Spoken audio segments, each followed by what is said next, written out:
मेरा नाम खुशी है, लेकिन मेरी जिंदगी में कहीं भी खुशी नहीं थी। मुझे ऐसा लगता था जैसे हंसना, मुस्कुराना और खुशी जैसे शब्द मेरी जिंदगी से कहीं गायब हो गए हैं।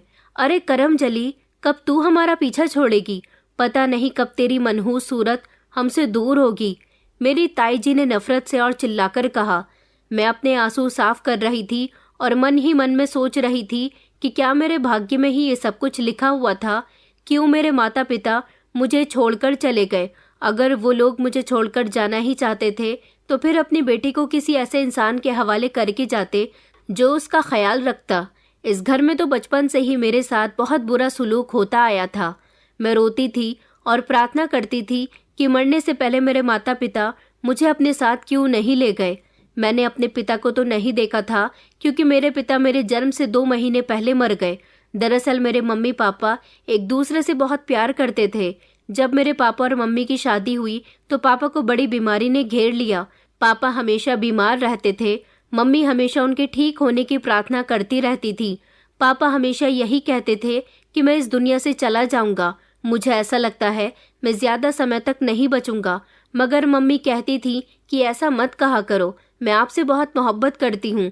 अगर तुम मुझे छोड़कर चले गए तो मेरे पेट में पल रहे बच्चे का क्या होगा? कौन इसकी परवरिश करेगा? पापा मम्मी से कहते थे कि तुम दूसरी शादी कर लेना। मम्मी कहती थी कि ऐसा करने के लिए तो मैंने आपसे मोहब्बत नहीं की थी और आप तो जानते हो कि हमारी शादी कितनी मुश्किलों से हुई है। मेरे मम्मी पापा की शादी के लिए ना तो मेरे नाना नानी राजी थे और ना ही मेरे दादाजी, लेकिन उन दोनों ने अपनी मोहब्बत की जंग आखिरी हद तक लड़ी और फिर दोनों ने अपने घर वालों को मनाकर इज्जत के साथ शादी की थी। मगर ये बात कौन जानता था कि उन दोनों की खुशियों को किसी की नज़र लग जाएगी और वो दोनों जल्द ही एक दूसरे से अलग हो जाएंगे। शायद मेरे माता पिता के साथ साथ मेरा नसीब भी खराब था, क्योंकि मेरे जन्म से 2 महीने पहले पापा की मौत हो गई, जिस पर मम्मी बहुत फूट फूट कर रोई थी। उन्होंने पापा से वादा किया था कि वो उनके साथ कभी बेवफाई नहीं करेंगी। हालांकि पापा कहते थे कि तुम मेरे जाने के बाद दूसरी शादी कर लेना और हमारे बच्चे की परवरिश करना, लेकिन मम्मी ने कहा था कि मैं ऐसा नहीं कर सकूंगी। ऐसा करने की मुझ में हिम्मत नहीं है। अगर आप मुझे छोड़कर चले गए तो मैं भी आपके पीछे पीछे आ जाऊंगी। मैं इस दुनिया में अकेले नहीं रह सकती। उन दोनों की मोहब्बत के बीच मैं पिसकर रह गई थी। मैंने जन्म लिया तो मेरी डिलीवरी के समय मेरी माँ की भी मौत हो गई थी। हमारा अगर कोई रिश्तेदार था तो वो थे मेरे ताऊ जी। मेरे माता पिता दोनों मर गए तो लोगों ने कहा कि इस बच्चे की जिम्मेदारी अब आपको लेनी होगी, क्योंकि आप ही इसके इकलौते रिश्तेदार हो। बस फिर तब से ही मैंने आँख खोली तो खुद को अपने आप से सबसे ज्यादा नफरत करने वाली ताई जी की गोद में खोली थी। ताई जी ने कभी मुझे प्यार नहीं दिया और मैं हमेशा उनसे प्यार की उम्मीद करती रही थी। ताऊ जी तो कुछ कहते ही नहीं थे। इस घर में हर किसी की जुबान पर सिर्फ एक ही लाइन होती थी कि तू मनहूस है, पैदा होने से पहले ही अपने माता पिता को खा गई। ताई जी कहती थी कि जिस दिन से इसने जन्म लिया है इसके माता पिता तो मर गए और इसकी जिम्मेदारी हम पर आ गई, और यह हमारे घर में आई तो इसने हमारे घर की खुशियों को भी खा लिया। दरअसल मेरे ताऊ जी एक इलेक्ट्रीशियन थे और उनकी अपनी शॉप थी। वो अच्छे खासे पैसे कमाया करते थे, लेकिन जिस दिन मेरा जन्म हुआ था उसी दिन ताऊ जी की दुकान में शॉर्ट सर्किट हुआ और उनकी पूरी दुकान जलकर राख हो गई थी। दुकान का सामान जलने से उनका काफी नुकसान हुआ था और फिर कभी उनको अपने काम में इतना प्रॉफिट नहीं हो सका जितना तब होता था। वक्त गुजरता गया, धीरे धीरे मैं बड़ी होने लगी। मेरे ताऊ जी की एक बेटी और एक बेटा था। बेटा मुझसे उम्र में बड़ा था जबकि बेटी सिर्फ मुझसे 1 साल बड़ी थी। मैं हमेशा ताऊ और ताई जी को अपने बच्चों के साथ प्यार करते हुए देखती थी तो खुद अपने माता पिता की गोद के लिए तरसती थी। मेरे ताऊ जी ने मुझे बचपन में ही ये बात बता दी थी कि तुम्हारे माता पिता मर गए हैं, तुम हमसे अपने माता पिता के जैसे प्यार की उम्मीद मत करना। मैं इस घर में अपने आप को एक बोझ की तरह समझती थी। मुझसे घर के सारे काम करवाए जाते थे। बचपन से लेकर अब तक मैं इन लोगों की कड़वी बातें सुनती आ रही थी। हमेशा अपने ख्वाहिशों को अपने दिल में दबाकर रखती हुई आ रही थी, इसलिए अब मैंने सब्र करना सीख लिया था। ऐसा नहीं था कि इस घर में मुझे खाना नहीं मिलता था, पहनने के लिए कपड़े नहीं मिलते थे, स्कूल नहीं भेजा जाता था। मुझे खाना तब मिलता था जब सब लोग खाना खा लिया करते थे। या तो मुझे ताई जी बासी खाना निकाल कर देती थी या फिर बासी खाना नहीं होता तो तब खाना खाने को कहती थी जब सारे लोग खाना खा लिया करते थे, और जो खाना बचता वही खाना खाने की मुझे इजाज़त थी। कपड़े भी पहनने को दिए जाते थे, नए नहीं बल्कि पुराने। मेरे ताऊ जी की बेटी अवनी के उसके जितने भी कपड़े पुराने हो जाते थे, वो सारे ही कपड़े ताई जी मुझे दे दिया करती थी और कहती थी, ले जाकर इसे अपने अलमारी में रख दो, जब मन करे पहन लेना। और स्कूल भी भेजा जाता था, लेकिन प्राइवेट स्कूल में नहीं बल्कि किसी सरकारी स्कूल में, जहाँ पर मेरे ताऊ जी को ज़्यादा फीस न देनी पड़े। मेरी खुशियों की इस घर में किसी को कोई परवाह नहीं थी। हर कोई अपने बारे में सोचता था।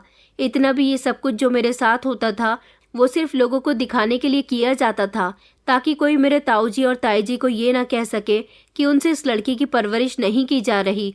मेरा अपने नाना नानी के घर जाने को बहुत मन करता था, लेकिन वहाँ से भी मुझे कोई बुलाने के लिए नहीं आता था। जब मैं छोटी थी तब मेरे नाना नानी एक एक करके इस दुनिया से विदा हो गए थे।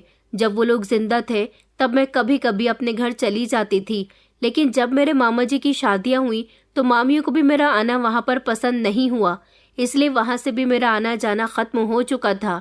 मुझे अपनी बुरी किस्मत पर रोना आता था, मगर मैं अपने आप पर कंट्रोल कर लेती थी, क्योंकि मेरे आंसू देखने वाला इस दुनिया में कोई नहीं था। मैंने जब से होश संभाला था, मैं हर रिश्ते के लिए तरसती आ रही थी। मुझे कोई प्यार करने वाला नहीं था। सारी जिंदगी मेरे लिए किसी को प्यार करना और किसी से प्यार पाना सिर्फ हसरत बनकर रह गया था। ताऊ जी अपने बच्चों के लिए अच्छे अच्छे कपड़े लेकर आते थे, खाने पीने का सामान लेकर आते थे, लेकिन वो सब कुछ सिर्फ उन दोनों के लिए ही होता था। मैं तो हर चीज को तरसती हुई नजरों से देखती रहती थी। शायद यही सब कुछ मेरा नसीब था और मैं अपने नसीब के लिखे पर राजी थी। शायद इन सब की नफरत ही मेरा भाग्य थी। एक दिन मैं सबके लिए किचन में नाश्ता बना रही थी कि तभी अवनी मुझे जोर से आवाज लगाने लगी। मैं सारे काम छोड़कर उसके कमरे की तरफ भागी। पता नहीं उसे क्या हो गया है जो इस तरह से गला फाड़कर चिल्ला रही है। इस घर में वैसे भी मुझे नौकर समझा जाता था, जिसका जैसे मन करता मेरे साथ बात कर लिया करता था। ताऊ जी का बेटा रोहन, उसकी आदत तो बहुत ही खराब थी। वो अपने सारे ही काम मुझसे करवाया करता था। वो कॉलेज जाता था लेकिन अपने सारे असाइनमेंट मुझसे ही तैयार करवाया करता था। मैं जैसे ही अवनी के कमरे में पहुंची, वो मुझसे चिल्लाकर कहने लगी कि मैंने तुमसे कहा था कि मेरे लिए नाश्ता तैयार कर देना, मुझे कॉलेज के लिए देर हो रही है, मगर तुम तो हमेशा अपनी मर्जी के मुताबिक ही काम करती हो। जाओ और जाकर जल्दी से मेरे लिए नाश्ता लेकर आओ। कॉलेज के लिए देर तो मुझे भी हो रही थी। मैं अपने हाथों की उंगलियों को मरोड़ते हुए कहने लगी कि सॉरी, वो मैं भूल गई थी। पहले ताऊ जी ने मुझे पराठे बनाने के लिए कहा था, उनके पराठे बनाने में बिजी हो गई थी। तुम्हारे लिए अभी 2 मिनट में लेकर आती हूँ। मैं फौरन ही किचन में भागकर आ गई थी। इतने में ही मुझे रोहन अपनी शर्ट हाथ में लेकर किचन की तरफ आया और कहने लगा कि खुशी, जल्दी से मेरी शर्ट पर प्रेस कर दो। मैंने कहा, लेकिन मैं अभी अपने के लिए नाश्ता बना रही हूँ।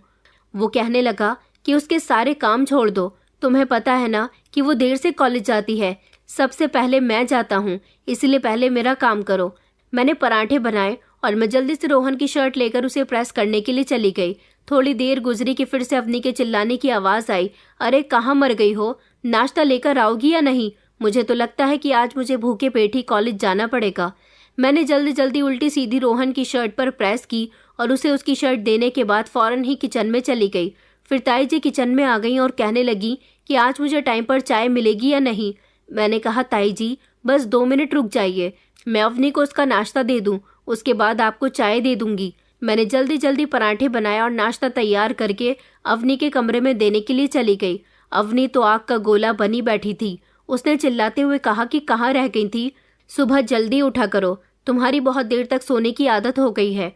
अगर तुम सुबह जल्दी उठकर सारे काम देख लो ना तो सारे काम जल्दी जल्दी हो जाए, तुम्हें तो आराम करने से ही फुर्सत नहीं मिलती। ये कहते हुए उसने अपने हाथ में पड़ी हुई किताब मेरे सर पर मारी थी। मुझे बुरा तो लगता था, लेकिन अब मुझे इस सब की आदत पड़ गई थी। मैं जल्दी से किचन में आई और मैंने ताई जी के लिए चूल्हे पर चाय चढ़ाई और उधर उनके कमरे में देने के लिए चली गई। ताई जी कहने लगी कि तुम तो बहुत ही ज्यादा कामचोर हो गई हो, कोई भी काम टाइम पर नहीं करती, तुम्हारी वजह से मेरे बच्चे लेट हो जाते हैं। मैंने कहा, सॉरी ताई जी, कल से सारे काम टाइम से करूंगी। और फिर मैं जल्दी से अपने कमरे में वापस आ गई थी। अब लगभग सारे ही काम मैं कर चुकी थी, इसलिए मैंने घड़ी पर नज़र दौड़ाई तो 9 बजने ही वाले थे। मुझे राइट 9 बजे के टाइम पर अपने कॉलेज पहुंचना होता था, लेकिन अभी मुझे तैयार होना था और फिर रास्ते में भी कुछ समय लगता। नाश्ता तो मैंने भी नहीं किया था। हर रोज़ मुझे इन सारी दिक्कतों का सामना करना पड़ता था और फिर जब मैं जल्दी जल्दी हाँफते हुई कॉलेज पहुंचती थी तो वहाँ भी मुझे टीचर से डांट पड़ती थी। वो मुझे पूरी क्लास के सामने डांटा करती थी तो सबके सामने मुझे बहुत शर्मिंदगी उठानी पड़ती थी। और फिर कॉलेज से वापस आकर मुझे सबके लिए खाना बनाना पड़ता था। फिर वही सारे काम जिनसे मैं थक तो जाती थी मगर मुझे कोई आराम करने नहीं देता था और चाहकर भी आराम नहीं कर सकती थी। इस घर के हर काम का बोझ मेरे कंधों पर डाल दिया गया था। इसके बावजूद भी मुझे बेइज्जती और नफरत के सिवा कुछ हासिल नहीं हुआ था। मैं अपने कमरे में जाकर हमेशा अपने मम्मी पापा को याद करके रोया करती थी। भले ही उनके साथ मैंने वक्त नहीं गुजारा था, उन्हें देखा नहीं था, लेकिन उनके कमरे में उनकी शादी की एल्बम थी, उनका सारा सामान था। मैं उनके फोटोज देख देख कर रोया करती थी। मेरे माता पिता का प्यार मैं कभी नहीं देख सकी थी। हमेशा हालात से तंग आकर मैं ऊपर वाले से प्रार्थना करती थी कि मैं भी अपनी मम्मी पापा के साथ इस दुनिया से चली जाती। यहाँ मेरा कोई हमदर्द नहीं था। यहाँ तक कि मेरे ताऊ जी, जिनके मैं परिवार का खून थी, उन्हें भी मेरी कोई कदर नहीं थी। वो तो मुझसे इज्जत से बात भी नहीं करते थे। मेरी ताई जी हमेशा मुझसे कहती थी कि तू हमारे घर में अपनी जगह कभी नहीं बना पाएगी। बस तेरा इंटर कंप्लीट हो जाए, उसके बाद तेरे लिए रिश्ता देखकर तुझे इस घर से निकाल दिया जाएगा। वैसे भी कई साल तक तूने हमारे घर में मुफ्त की रोटी खा ली है। तुझ जैसे बोझ को हम कई सालों से बर्दाश्त कर रहे हैं। ये सब सुनकर मुझे बहुत अफसोस होता था और मैं इन सब लोगों को हसरत भरी नज़रों से देखा करती थी कि ये लोग मेरी शादी करवाने के लिए इतने बेचैन हो रहे थे। आस पड़ोस के लोगों को मुझ पर बहुत तरस आता था, मगर फिर वही लोग मेरे ताऊ और ताई जी की भी तारीफ किया करते थे कि आपने एक बिन माँ बाप की बेटी का बहुत अच्छे से ख्याल रखा। घर के अंदर क्या होता था ये हर कोई नहीं जानता था। इन सब लोगों के साथ होते हुए भी कितनी अकेली हूँ। वक्त बहुत तेज़ी के साथ गुजरता जा रहा था और मेरा इंटर भी कंप्लीट हो गया था। भले ही मैं सरकारी स्कूल में पढ़ी थी, लेकिन मैं पढ़ाई में बहुत अच्छी थी, अवनी और रोहन से भी ज़्यादा। अवनी की पढ़ाई तो कंप्लीट हो चुकी थी क्योंकि उसने इंटर मुझसे पहले ही कंप्लीट कर लिया था और रोहन अभी पढ़ाई कर रहा था। ताई जी चाहती थी कि सबसे पहले मेरी शादी हो जाए और मैं उनके घर से निकल जाऊं। उसके बाद ही वो अपनी बेटी अवनी की शादी धूमधाम से करेंगी। इस पर ताऊ जी भी उनको समझाया करते थे कि अगर तुमने पहले खुशी की शादी कर दी तो अवनी की शादी पर घर के कामकाज कौन करेगा। तुमसे वैसे भी इस उम्र में कोई काम नहीं होता। तुम मुझसे नौकरानी रखने को कहोगी, मैं नौकरानी अफोर्ड नहीं कर पाऊंगा। इसलिए कहता हूँ कि अवनी की शादी से पहले खुशी की शादी के बारे में मत सोचना। ताई जी को अच्छी तरह से ताऊ जी की बात समझ आ गई थी, इसलिए अब ये लोग चाहते थे कि जल्द से जल्द अवनी का रिश्ता लग जाए। लेकिन मैं अवनी से ज़्यादा अच्छी थी, इसलिए 2-3 बार उसके रिश्ते आ चुके थे। ताई जी मुझे किसी न किसी काम से मेहमानों के सामने बुला लिया करती थी और इस तरह मैं मेहमानों के सामने चली जाती थी तो वो लोग पूछते थे कि ये कौन है। ताई जी उनको बता दिया करती थी कि ये मेरी देवरानी की बेटी है, इसके माता पिता मर गए, हमने ही इसकी परवरिश की है, बहुत अच्छी बच्ची है।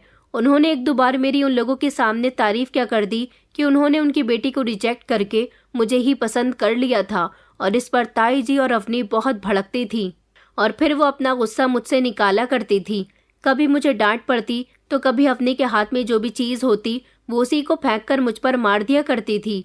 जब जब घर में मेहमान आते थे अवनी को देखने के लिए, तब तब हमारे घर में बहुत हंगामा होता था। मैं हर बार ताई जी से कहती थी कि आप मुझे उन लोगों के सामने मत बुलाया करो, मगर ताई जी से तो कोई काम होता ही नहीं था। उनसे तो इतना भी नहीं होता था कि वो मेहमानों के सामने खुद ही नाश्ता लेकर चली जाएं। मैं उनकी इन हरकतों से बहुत तंग आ चुकी थी। हर दिन कोई ना कोई नया हंगामा लगा रहता था। ताई जी चाहती थी कि उनकी बेटी की शादी अमीर घर में हो, इसलिए उनकी बेटी के लिए अमीर घर के और पढ़े लिखे लड़कों के ही रिश्ते आया करते थे। अब जबकि वो लोग मुझे पसंद कर लिया करते थे और अवनी को रिजेक्ट कर देते थे, इसमें मेरी कोई गलती नहीं थी। लेकिन ऐसा सब कुछ होने के बाद तो ताई जी ने फैसला कर लिया था कि वो कभी भी मुझे भरे पूरे परिवार में विदा नहीं करेंगी। उनका कहना था कि मैं खुशी की शादी किसी ऐसे घर में करूंगी जहां पर वो कभी खुश नहीं रह सकेगी। ये मेरी बेटी की खुशियों की हकदार बनना चाहती है। मुझे तो शुरू से ही यही लगता है कि यह हमारे घर में अपना कब्जा जमाना चाहती है, मेरी बेटी की जगह लेना चाहती है, मगर मैं ऐसा कभी नहीं होने दूंगी। काफ़ी सारा वक्त इसी तरह से गुजर गया था और फिर फाइनली एक दिन अवनी का रिश्ता तय हो गया था। लड़का अच्छा था, अमीर घर का था। इस बार अवनी बहुत सावधान थी। उसने अपनी माँ से कह दिया था कि लड़के वालों के सामने खुशी का साया भी नहीं आना चाहिए। मैं तो वैसे भी उन लोगों के सामने जाने का कोई शौक नहीं रखती थी, लेकिन इस बार ताई जी ने अपने दिल की तसल्ली के लिए मुझे कमरे में बंद कर दिया था। अपनी बेटी की खुशी के लिए थोड़ा बहुत काम भी कर लिया था। अवनी का रिश्ता पूरे 6 महीने लगा रहा था। इस बीच अवनी के ससुराल वालों को ये बात पता ही नहीं थी कि इस घर में कोई खुशी नाम की लड़की भी रहती है। अवनी की एंगेजमेंट हुई थी, तब भी मुझे एंगेजमेंट में शामिल नहीं किया गया था।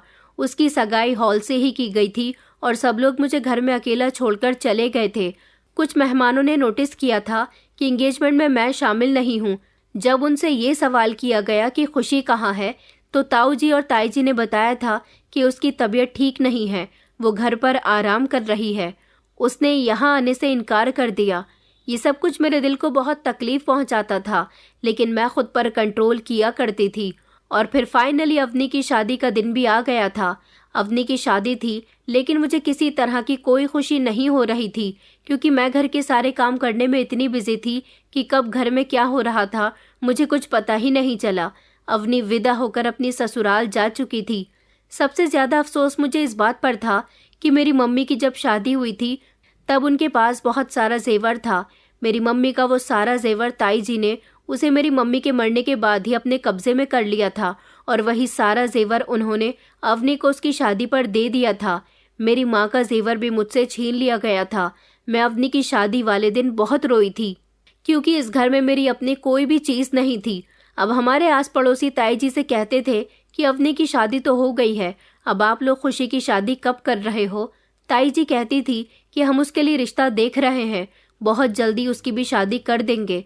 हालांकि मोहल्ले से भी मेरे काफ़ी अच्छे अच्छे रिश्ते आ चुके थे, मगर ताई जी की जिद थी कि वो मेरी शादी किसी अच्छे घर में नहीं होने देंगी, इसलिए मेरा रिश्ता जहाँ से भी आता वो उसे एक्सेप्ट करती ही नहीं थी। मैं हमेशा यही सोचती थी कि कभी मुझे इस घर में तो प्यार नहीं मिला, लेकिन ससुराल में तो प्यार ज़रूर मिलेगा। मेरी ताई जी चाहती थी कि जैसे ज़िंदगी मेरी यहाँ गुजर रही है, ससुराल में मेरी ज़िंदगी उससे भी ज़्यादा बदतर होनी चाहिए। पता नहीं मेरी किस्मत कहाँ जुड़ी हुई थी। मैं हर दिन यही प्रार्थना करती रहती थी कि ऊपर वाला मेरी ज़िंदगी में आसानियाँ लिख दे।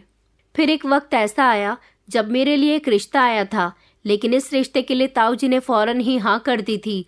मेरा रिश्ता कहाँ से तय हुआ था ये मैं नहीं जानती थी। बस मुझे तो ताई जी ने कहा था कि अपना मुंह मीठा कर लो, तुम्हारा रिश्ता पक्का हो गया, जल्द ही तुम इस घर से निकलने वाली हो, अगले हफ्ते तुम्हारी शादी है। ये सुनकर तो मैं दंग रह गई थी कि मेरी शादी, वो भी इतनी जल्दबाजी में। आखिर मेरी शादी किसके साथ की जा रही है, ये सब कुछ मुझे नहीं पता था, लेकिन मैं बहुत रो रही थी कि ये लोग मुझे बोझ क्यों समझते हैं। मैं तो कभी पहनने के लिए या खाने के लिए या फिर अपनी कोई ख्वाहिश पूरी करने के लिए कभी इन लोगों से कुछ नहीं मांगा था, तो फिर ये लोग हमेशा मुझे इस घर के लिए मुसीबत क्यों कहते थे। फिर मुझे पता चला कि मेरा रिश्ता जिस इंसान के साथ तय कर दिया गया है वो एक मामूली नौकर है जो लोगों के घरों में झाड़ू बर्तन करता है। ये सब सुनकर तो मेरी आंखों में आंसू आ गए थे। अवनी की शादी जिस तरह धूमधाम से और भरे पूरे परिवार में हुई थी, मैं भी ऐसी ही शादी के सपने देखा करती थी, मगर मैं ये नहीं जानती थी कि मेरे सारे सपने अधूरे रह जाएंगे। मैंने अपने आंसू पोंछ लिए और सोचा कि मुझे एक बार ताऊ जी और ताई जी से बात करनी चाहिए कि वो मेरी शादी ऐसे इंसान के साथ ना करे। जब मैंने उनसे इस बारे में बात की तो उन्होंने मुझ पर चिल्लाना शुरू कर दिया कि तुम्हारी हिम्मत कैसी हुई हमसे अपने रिश्ते के बारे में पूछताछ करने की। लड़कियां इस तरह की हरकतें नहीं करती, या फिर तुम किसी और को पसंद करती हो। मैंने ताई जी से कहा कि नहीं ताई जी, ऐसा कुछ भी नहीं है, मैं किसी को पसंद नहीं करती, मैं तो बस चाहती हूँ कि आप मेरी शादी किसी नौकर से ना करें। ताई जी कहने लगी तो फिर किसी भिखारी से करवा देती हूँ, बताओ तैयार हो भिखारी से शादी करने के लिए। ये कहकर ताई जी और रोहन जोर जोर से हंस रहे थे। ताऊ जी ने कहा कि देखो बेटा, तुम्हारा रिश्ता तय हो चुका है, अब हम लोग कुछ नहीं कर सकते, तुम यहाँ से जा सकती हो। मैंने इन लोगों से बहुत रिक्वेस्ट की कि प्लीज़ मेरे साथ ऐसा ना करें, मगर मेरी रिक्वेस्ट किसी काम नहीं आई थी। मैं ऊपर वाले से प्रार्थना करने के अलावा कुछ नहीं कर सकती थी। मेरे आंसू हर गुजरते दिन के साथ बह रहे थे और मैं ऊपर वाले से अपनी आने वाली ज़िंदगी में खुशियों की प्रार्थना कर रही थी। मेरे सब्र की हद अब ख़त्म हो चुकी थी। मैं भी चाहती थी कि मेरी किस्मत में कोई ऐसा हो जिसके होने से मुझे इज्जत मिले, सम्मान मिले, जो मुझे इस घर में कभी नहीं मिल सका। मैं चाहकर भी अपने लिए आवाज़ नहीं उठा सकती थी, क्योंकि मैं जानती थी कि अगर मैंने आवाज़ उठाई भी तो मेरी आवाज़ को ये लोग दबा देंगे। एक दिन अवनी अपने पति के साथ हमारे घर आई थी। उसका इतना ज़्यादा अच्छा पहनावा देखकर मेरे दिल में भी हसरत जाग गई कि मैं भी शादी के बाद ऐसे ही बन संवर कर रहूं। मगर ये एक ऐसा सपना था जो कभी पूरा नहीं हो सकता था। मैं ठंडी आह भरकर रह गई थी, क्योंकि मेरी किस्मत ऐसी कहाँ थी कि मैं भी किसी ऊंचे परिवार की बहू बनती। मेरी शादी ज़बरदस्ती एक मामूली से नौकर के साथ करवाई जा रही थी। इस शादी में मेरी कोई मर्जी नहीं थी। वैसे भी इस घर में जो कुछ भी होता था उसमें मेरी मर्जी होती ही नहीं थी। अब सब कुछ हार कर मैंने ये सब कुछ अपनी किस्मत पर छोड़ दिया था। मेरे दिल में कड़वाहट और बेबसी का तूफान था, और इसी तूफान का हिस्सा एक अकेली मैं थी, क्योंकि मेरे रोने और हंसने से इस घर में किसी को कोई मतलब नहीं होता था। और फिर वो दिन भी आ गया था जब ज़बरदस्ती मुझे दुल्हन बना दिया गया था। हर लड़की के लिए उसकी शादी का दिन बहुत स्पेशल होता है, लेकिन मेरी शादी का दिन मुझे बहुत तकलीफ दे रहा था, क्योंकि इस शादी से मैं खुश नहीं थी। ताऊ जी और ताई जी ने मोहल्ले के लोगों को बताया था कि इस गरीब लड़के से खुशी की शादी इसलिए करवा रहे हैं क्योंकि इसमें उसी की खुशी है। वो भी यही चाहती है कि उसकी शादी इस लड़के के साथ हो। आखिरकार हमने तो उसकी परवरिश बहुत अच्छी की थी, मगर उसने इस लड़के को पसंद किया। अब हम क्या कर सकते हैं। एक तो ये लोग ज़बरदस्ती मेरी शादी उस नौकर के साथ करवा रहे थे, और इस पर बदनाम भी मुझे ही कर रहे थे। मैंने ये सब सुनकर अपनी मुट्ठी बंद कर ली थी और सोचा था कि ऊपर वाला मुझे सब्र दे, क्योंकि ये लोग मेरे अपने हैं। इन्होंने सारी जिंदगी मुझे अपने घर में जगह दी, मुझे अपने साए में रखा। बस मेरे लिए यही बहुत है। मैं इन लोगों से किसी तरह के बदले की उम्मीद नहीं रखती। बस मुझे अपनी आने वाली जिंदगी की फिक्र थी। मेरी शादी में किसी तरह की कोई सजावट नहीं थी, बस कुछ मामूली से लोगों को बुलाकर मेरी शादी कर दी गई थी। मैं बेरहम लोगों के चंगुल से निकलकर एकाम से घर में आ गई थी। उस दिन मेरा दिल खून के आंसू रो रहा था। शादी की रात मेरे पति कमरे में आए। मैं नजरें झुकाकर उस पुराने से कमरे में बैठी हुई थी। ये बहुत छोटा सा घर था, लगभग 30 गज का मकान होगा। मेरे दिल में खुशी या फिर कोई ख्वाहिश कुछ नहीं था, जबकि मेरे पति की आंखों में मेरे लिए चमक थी। मैंने देखा कि जिस मामूली से नौकर से मेरी शादी हुई है वो शक्ल सूरत का अच्छा था। वो मोहब्बत से मेरे करीब आकर बैठ गया और नरमी से पेश आने लगा। मुझे जिंदगी में पहली बार ऐसा महसूस हो रहा था जैसे किसी ने मुझे इज्जत दी है। इससे पहले तो हमेशा मैं दूसरों की आंखों में अपने लिए सिर्फ नफरत ही देखती थी। उन्होंने मेरा हाथ पकड़ते हुए कहा कि मेरी प्रिंसेस, मैं कोई प्रिंस नहीं हूँ, लेकिन तुम मेरी प्रिंसेस हो। तुम बहुत सुंदर हो। उनके कहे हुए ये शब्द मेरे दिल पर गहरे असर छोड़ गए थे। फिर मैंने उनके इस पुराने टूटे फूटे घर को देखा और सोचा कि मैं इस सब की तमन्ना नहीं करती थी। फिर ये भी सोचा कि अब जो भी है, जैसा भी है, यही इंसान मेरा पति है और इसके घर को मुझे अपना घर मानना होगा।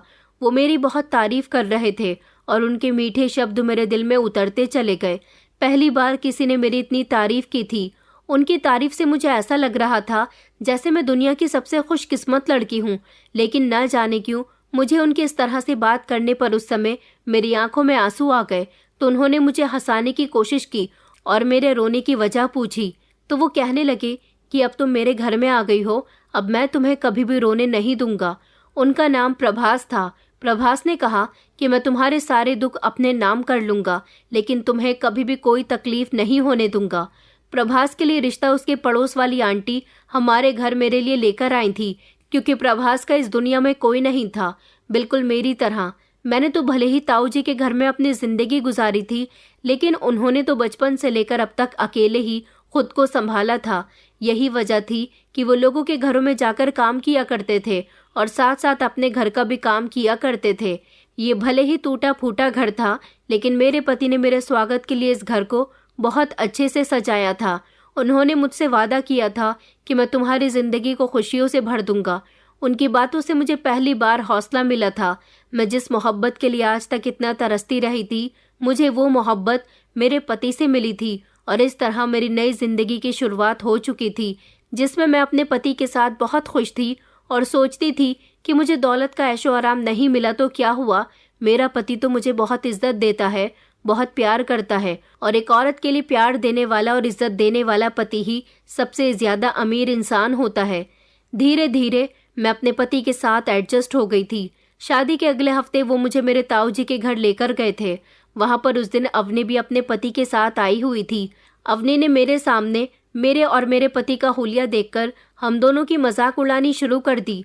वो बड़ी सी गाड़ी में और महंगे कपड़े पहनकर अपने पति के साथ आई थी। उसका पति भी महंगे कपड़े पहने हुए था, जबकि मेरा पति मामूली से कपड़े पहन रहा था और मैं पुराना सा सस्ता सा सूट।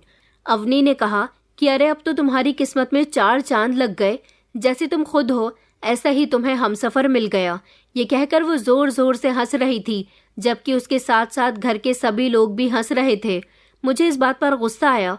मैं अपनी बेइज्जती तो कई सालों से इन लोगों के मुंह से बर्दाश्त करती आ रही थी, लेकिन मैं अपने पति की बेइज्जती बर्दाश्त नहीं कर सकती थी। प्रभास सबके सामने शर्मिंदा हो रहे थे और नजर झुकाकर बैठे हुए थे। मैंने उनका हाथ पकड़ा और मैं उन्हें अपने साथ घर ले आई थी। उन्होंने कहा कि तुम्हें वहां कुछ देर और रुकना चाहिए था, वो तुम्हारा घर है। मैंने सोचा तुम्हें वहां सबकी याद आ रही होगी, इसलिए तुम्हें ले गया था। मैंने कहा मैं अब वहां कभी नहीं जाऊंगी। उन लोगों ने आपकी बेइज्जती की है, मुझे भी उन्होंने हमेशा तंग किया, लेकिन अब मैं आपकी बेइज्जती बर्दाश्त नहीं कर सकती थी। प्रभास ने मुस्कुराकर जवाब दिया कि हमारी जिंदगी में यही सब कुछ लिखा हुआ है। जिस तरह से तुम्हें ये सब कुछ सब्र करना आता है, इसी तरह से मुझे भी आता है। हम दोनों की जिंदगी लगभग एक जैसी ही थी। उन्होंने मुझसे कहा था कि मैं जानता हूँ कि तुम वहाँ खुश नहीं थी, लेकिन मैं यहाँ तुम्हें हर तरह से खुश रखने की कोशिश करूँगा, क्योंकि पूरी दुनिया में मेरा तुमसे गहरा रिश्ता किसी से नहीं है। मैंने सोच लिया था कि अब मैं कभी उस घर में वापस नहीं जाऊंगी। मुझे अच्छी तरह से याद है, विदाई से पहले ताई जी ने मुझसे कहा था कि हम तुम्हें यहाँ से दफा कर रहे हैं। शादी होने के बाद दोबारा से हमारे घर आकर मत पड़ जाना। बड़ी मुश्किल से और इतने सालों के बाद तुमसे छुटकारा पाने जा रहे हैं। तभी मैंने फैसला कर लिया था कि मुझे मेरी ससुराल में अगर दुख भी मिला तो मैं कभी इन लोगों के पास पलटकर वापस नहीं आऊंगी। जैसे यहाँ सब कुछ खामोशी से बर्दाश्त करती थी, उसी तरह से ससुराल में भी करूंगी।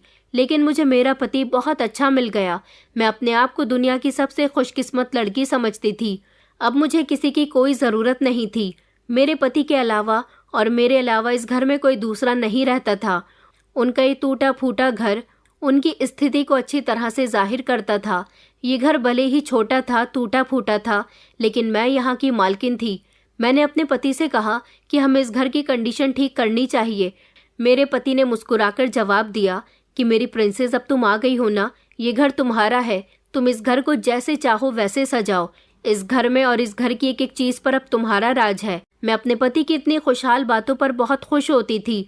मेरे पति अमीर अमीर लोगों के यहाँ काम करने के लिए जाते थे, जहाँ से उन्हें इतने पैसे तो मिल ही जाते थे कि हम दोनों का गुजारा इज्जत और सुकून से हो रहा था। मेरे पति मुझसे कहते थे कि खुशी, कभी कभी मुझे बहुत शर्मिंदगी महसूस होती है कि तुम्हारे ताऊ जी का घर तो बहुत बड़ा है, मगर ये घर बहुत ख़राब है। मैंने उनसे कहा कि आपको शर्मिंदा होने की ज़रूरत नहीं है। भले ही ये घर ताऊ जी के घर जितना बड़ा नहीं है, लेकिन यहाँ मुझे किसी की जली कटी बातें सुननी नहीं पड़ती और ना ही मुझे यहाँ बेइज्जती का सामना करना पड़ता है। मेरे पति कहते थे कि तुम दुनिया की सारी लड़कियों में से सबसे अलग हो। तुम बहुत भोली हो, बहुत सिंपल हो, बहुत मासूम हो। तुम्हारी मासूमियत ने मेरा दिल छू लिया। इतनी तारीफ करके मुझे खाना मिलेगा या नहीं, ये कहते हुए मेरे पति जोर से हंसने लगे और फिर मैं भी हंसने लगी थी।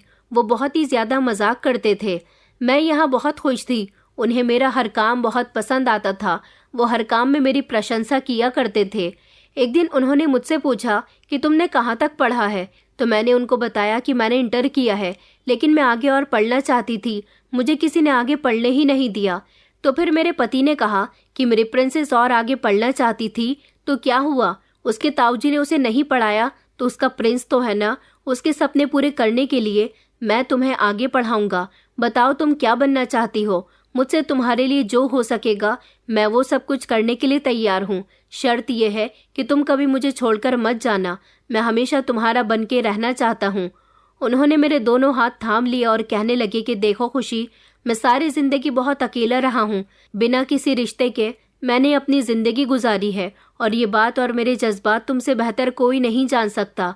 इसलिए मेरी नज़र में तुम्हारे लिए जो अहमियत है वो मैं तुमसे शब्दों में बयान नहीं कर सकता। इसलिए मैं तुम्हारी हर छोटी से छोटी और बड़ी से बड़ी ख्वाहिश को पूरी करने के लिए हमेशा तैयार हूँ। उनकी बातें सुनकर मेरी आंखों में आंसू आ गए थे। मैंने सोचा कि क्या कोई इंसान मुझसे इतना भी प्यार कर सकता है या फिर मैं कोई सपना देख रही हूँ। मेरे पति ने मेरा कॉलेज में एडमिशन करवा दिया था, उसी सरकारी कॉलेज में जहाँ मैं पहले पढ़ती थी। यहाँ की फीस और कॉलेजेस से कम थी, लेकिन मैं पढ़ाई में बहुत अच्छी थी। मैं एक गायनेकोलॉजिस्ट बनना चाहती थी, इसलिए मैंने MBBS की तैयारी शुरू कर दी। मेरे पति ने मुझे हिम्मत दिलाई और कहा कि तुम्हें अपने लिए कुछ न कुछ तो करना होगा। तुम में अगर हिम्मत है, साहस है, तो तुम अपना सपना पूरा कर सकती हो और मैं तुम्हारा इसमें साथ दूंगा। मेरे पति ने हमेशा मुझे यही समझाया कि तुम खुद को किसी से कम मत समझो। उन्होंने मेरा पूरा साथ दिया। मैं पढ़ाई भी करती थी, घर के काम भी करती थी, अपने पति का ख्याल भी रखती थी। मेरे पति मेरे लिए मजबूत सहारा बने और फिर वक्त गुजरने के साथ साथ मैंने MBBS कंप्लीट करके पोस्ट ग्रेजुएट की डिग्री प्राप्त की। मेरे पति की अच्छाई का एक सबूत ये भी था कि उन्होंने मुझे पढ़ाने की खातिर मुझसे कहा कि हर पति पत्नी का सपना होता है कि उनकी शादी के कुछ समय के बाद ही संतान हो जाए, लेकिन मैं अपनी पत्नी का सपना पूरा करना चाहता हूँ। मैं अपनी पत्नी को जिम्मेदारियों में नहीं घेरना चाहता, इसलिए हम लोग बच्चे के बारे में बाद में सोचेंगे, पहले तुम अपना सपना पूरा करो। मेरी पढ़ाई में जितना भी पैसा खर्च हुआ सब मेरे पति ने खुशी खुशी किया और उनके सपोर्ट से मैं इतनी काबिल हो गई कि मैं एक गायनेकोलॉजिस्ट बन गई थी। हमारा घर भले ही छोटा था, लेकिन मैंने अपने पति से कहा कि क्या हम अपने इस छोटे से घर में ही छोटा सा क्लिनिक खोल सकते हैं। मेरे पति ने कहा कि हाँ, क्यों नहीं। उसके बाद फिर मैंने एक अस्पताल में भी नौकरी करना शुरू कर दी थी। मुझे वहाँ से भी पैसे मिलने लगे और मैं कुछ केसेस घर में भी निपटा दिया करती थी। मैं औरतों की हर बीमारी का इलाज किया करती थी। हालांकि मैं ज़्यादा पॉपुलर डॉक्टर तो नहीं थी, लेकिन हाँ इतनी काबिल थी कि हमारे मोहल्ले और आसपास के बहुत सारे पेशेंट मेरे पास आने लगे थे। मैं अस्पताल में भी नौकरी कर रही थी और शाम को अपने घर में खोले क्लिनिक में भी बैठती थी। मेरा सपना पूरा हो जाने से धीरे धीरे हमारे घर के हालात सुधरने लगे, क्योंकि मैं इतना पैसा तो कमाने ही लगी थी कि मैंने अपने इस छोटे से घर को मरम्मत करवा के अच्छा बना दिया था, जो देखने में अब खराब नहीं लगता था। मेरे पति बहुत खुश थे कि उनकी पत्नी का सपना पूरा हो गया और साथ ही साथ उनकी पत्नी किसी काबिल हो गई। मगर मैं अपने पति से दूर नहीं रहना चाहती थी, क्योंकि अब मेरी जिंदगी बहुत बिजी हो गई थी। इस सब से मेरा काम में ज़्यादा ध्यान बट रहा था और मैं अपने पति को कम समय दे पा रही थी। इसलिए मैंने सोचा कि मैं नौकरी छोड़ देती हूँ और जो पेशेंट आएंगे उन्हें घर में ही देख लिया करूँगी। मैंने अपने पति को लोगों के यहाँ जाकर काम करवाना भी बंद करवा दिया था और उनसे कहा था कि अब आप मेरे ही क्लिनिक में वार्ड बॉय की नौकरी करो। मेरे पति अब मेरे साथ साथ काम करते थे। हम दोनों पति पत्नी मिलकर अपना ये छोटा सा क्लिनिक चला रहे थे और हमने अपने छोटे से क्लिनिक का नाम उम्मीद नर्सिंग होम रखा था। 7 साल कैसे गुजर गए कुछ पता ही नहीं चला। मेरी ताई जी को लगता था कि वो मेरी शादी किसी गरीब इंसान के साथ करवा देंगी तो मैं वहाँ कभी खुश नहीं रह सकूंगी, लेकिन उन्हें ये नहीं पता था कि मैं तो अपने आप को सच में किसी प्रिंसेस से कम नहीं समझती थी और ना ही इन 7 सालों में कभी मुझे उनमें से किसी की याद आई थी। वैसे भी जब इंसान की ज़िंदगी में अच्छे दिन शामिल हो जाते हैं तो वो बुरे दिनों को पूरी तरह से भूल जाता है।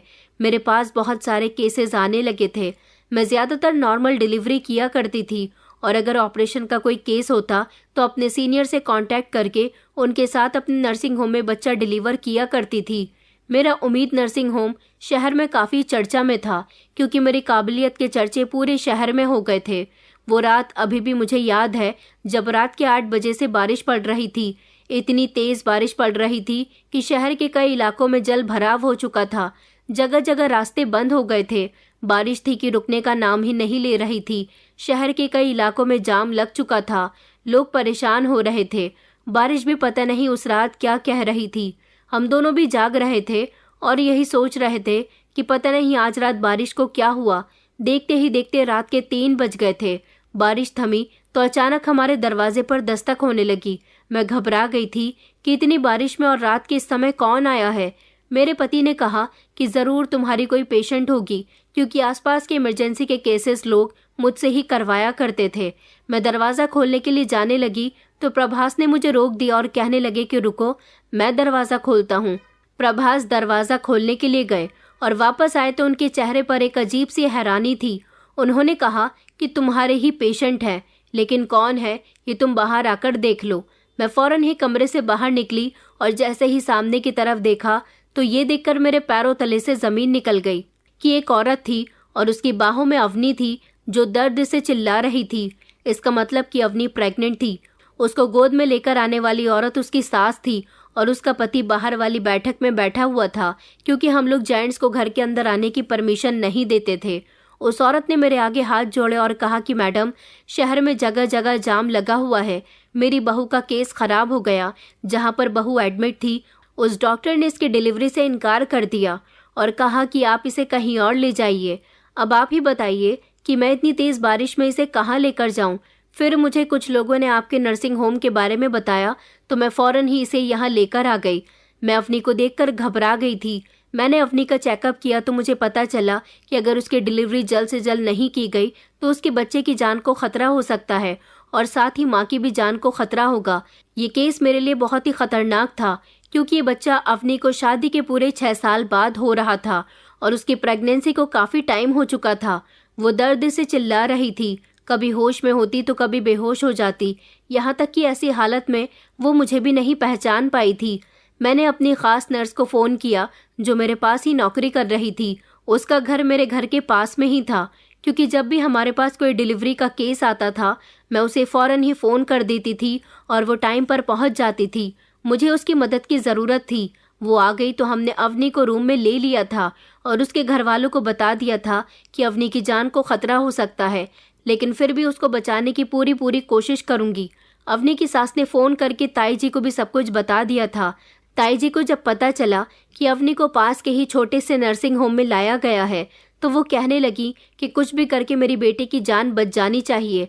उसकी सास ने मेरे आगे हाथ जोड़े और कहा कि हमें बच्चे और माँ दोनों स्वस्थ चाहिए। हम आपका ये एहसान कभी नहीं भूलेंगे मैडम। इस समय अवनी मेरी कजिन नहीं बल्कि मेरी पेशेंट थी और मैं अपने पेशेंट को और उसके बच्चे को बचाने में जी जान लगा दिया करती थी। अवनी की डिलीवरी केस मेरे लिए एक चैलेंज था जो मुझे जीतना था, और जब मैंने अपनी नर्स के साथ मिलकर उसकी डिलीवरी की तो ऊपर वाले की कृपा से काफ़ी मेहनत के बाद बच्चा और माँ दोनों की ही जान बच गई थी। और लगभग 2 घंटे की कोशिश के बाद उसका बच्चा हमने उसकी सास के हवाले कर दिया था। जब उसके पति को ये खबर पहुंची तो वो भी बहुत खुश हुआ था, और जब उसके पति की नज़र मुझ पर गई तो वो दंग रह गया था, क्योंकि आज मैं उसके सामने एक डॉक्टर के रूप में खड़ी हुई थी जिसने उसकी पत्नी और उसके बच्चे की जान बचाई थी। वो मुझे अच्छे से जानता था। अवनी बेहोश थी। बारिश रुक गई थी। दिन की रोशनी धीरे धीरे फैलने लगी थी। दिन निकलते ही फौरन ताई जी भी नर्सिंग होम पहुंची तो उनके हवाले भी अवनी का बेटा कर दिया गया। फिर अवनी के पति ने ताई जी को पूरी बात बताई कि ये डॉक्टर कोई और नहीं बल्कि खुशी है, वही खुशी जिसको आपने सारी जिंदगी ताने दिए, अपने घर से निकालने की कोशिश की, उसे बहुत बुरा समझा। आज उसने ही आपकी बेटी की जान बचाई है। रात के समय ताई जी के लिए अपने घर से यहाँ आना, वो भी बारिश के समय में पॉसिबल नहीं था, इसलिए उन्होंने सुबह के समय आना बेहतर समझा। मुझे मेरे घर में देखकर वो दंग रह गई थी। मैं उनसे कोई बात नहीं कर रही थी, मगर फिर वो खुद ही मेरे पास आई। उन्हें ये एहसास हो गया था कि आज मैं कितनी काबिल बन गई हूँ। उन्होंने तो कभी मुझे समझने की कोशिश ही नहीं की। उनका मानना था कि आज मेरी वजह से उनकी बेटी की जान बच गई, और ऐसे समय में मैंने उनकी बेटी की डिलीवरी की, क्योंकि उनकी बेटी का केस बहुत ख़राब हो चुका था। इस वजह से डॉक्टर तो उसे अपने हॉस्पिटल से वापस भेज चुकी थी, मगर मेरी मेहनत और लगन ने जच्चा और बच्चा दोनों को सही सलामत उनको दिया था। ताई जी ने मुझसे माफ़ी मांगी और कहा कि बेटा, मुझे माफ़ कर दो। आज तुम नहीं होती तो पता नहीं अवनी के साथ क्या हो जाता। वैसे कई सालों तक अवनी ने ससुराल वालों के ताने बर्दाश्त किए हैं। अगर उसका यही बच्चा सलामत नहीं होता तो शायद मेरी बेटी फिर से निसंतान रह जाती, या फिर वो इस दुनिया में ही न होती। भले ही मैंने अपनी बेटी के लिए अमीर घर देखा था और तुम्हारे लिए गरीब से गरीब, मगर मुझे ये नहीं पता था कि इंसान दिल का अमीर होना चाहिए। मैं तो हमेशा यही सोचती थी कि ससुराल जाने के बाद तुम्हारे दिन और ज़्यादा ख़राब हो जाएंगे, मगर मुझे ये नहीं पता था कि तुम्हारा पति तुम्हें एक काबिल इंसान बना देगा। मुझे माफ़ कर दो बेटा। मैं सारी ज़िंदगी की गलतियों के लिए तुमसे माफ़ी मांगना चाहती हूँ। तुम चाहती तो अवनी और उसके बच्चे की जान नहीं बचाती, हमसे बदला ले सकती थी, लेकिन तुमने ऐसा नहीं किया। हमने तुम्हारे साथ जितना भी बुरा किया वो सब तुम्हारी आंखों के सामने था, तुमसे कभी छुपा हुआ नहीं था। फिर भी तुमने ऐसा क्यों किया? मैंने अपनी आंखों में आंसू भरकर कहा कि ताई जी, क्योंकि मैंने आपके हर जुल्म पर सब्र किया और कभी भी आपसे बदला लेने का नहीं सोचा, क्योंकि मैंने सारी जिंदगी आपको अपना समझा, मगर आप लोगों ने कभी मुझे मोहब्बत की नज़र से नहीं देखा।